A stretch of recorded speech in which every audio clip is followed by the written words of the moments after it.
जय हिंद दोस्तों। आज हम बात करेंगे बिटकॉइन के बारे में। बिटकॉइन को हम क्रिप्टो करेंसी या वर्चुअल करेंसी बोल सकते हैं, जिसको 2009 में वर्ल्ड के सामने इंट्रोड्यूस किया गया था। पहले क्रिप्टो करेंसी बिटकॉइन ही थी। क्रिप्टो करेंसी कोई नोट या सिक्के जैसी नहीं होती है जिसको हम टच कर सकें।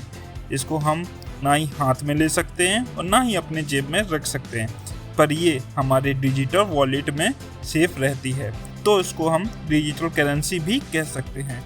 इसका वर्क ऑनलाइन होता है और इसका ट्रांजैक्शन भी ऑनलाइन होते हैं। तो बिटकॉइन से होने वाला पेमेंट मोबाइल या कंप्यूटर के थ्रू होता है। दोस्तों, आप सभी को ये पता होगा कि इंडियन रुपीस, डॉलर या यूरो करेंसी पर गवर्नमेंट का पूरा कंट्रोल होता है, पर क्रिप्टो करेंसी पर कोई ऐसा कंट्रोल नहीं होता है। इस वर्चुअल करेंसी पर कोई निजी गवर्नमेंट या वर्ल्ड में किसी एजेंसी या बैंक का कंट्रोल नहीं होता है। इसका मतलब है कि ये बैंक के नियमों के खिलाफ है। क्रिप्टो करेंसी एक कंप्यूटर वॉलेट से दूसरे वॉलेट से ट्रांसफर होता जाता है। ऐसा नहीं है कि केवल बिटकॉइन ही एक क्रिप्टो करेंसी है। वर्ल्ड में 600 प्लस से ज़्यादा अलग अलग क्रिप्टो करेंसी मौजूद हैं और कुछ पॉपुलर क्रिप्टो करेंसी हैं जैसे कि एथेरियम, रिपल, लाइटकॉइन। चाहे तो आप इनमें से भी इन्वेस्ट कर सकते हैं। ये बिटकॉइन की ही तरह आप इसमें खरीद या बेच सकते हो, पर यह बात अलग है कि क्रिप्टो करेंसी में सबसे ज़्यादा पॉपुलर बिटकॉइन ही है और बड़े बड़ी कंपनियां हाल ही में बिटकॉइन पेमेंट एक्सेप्ट करने लगी हैं। इससे आपको ये पता चलता है कि बिटकॉइन कितना मोस्ट पॉपुलर हो चुका है। बिटकॉइन से आप शॉपिंग, ट्रैवलिंग, ट्रेडिंग सब कुछ कर सकते हैं।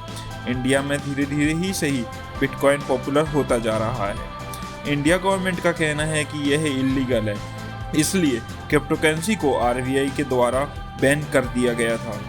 बट मार्च में 2020 को सुप्रीम कोर्ट ने इस बैन को हटा दिया था, यानी अब इंडिया में ये लीगल हो चुका है। इसलिए इंडिया में क्रिप्टो करेंसी के यूजर बढ़ते जा रहे हैं। डिजिटल इंडिया के अकॉर्डिंग आरबीआई के द्वारा इंडिया का क्रिप्टो करेंसी कॉइन बन रहा है।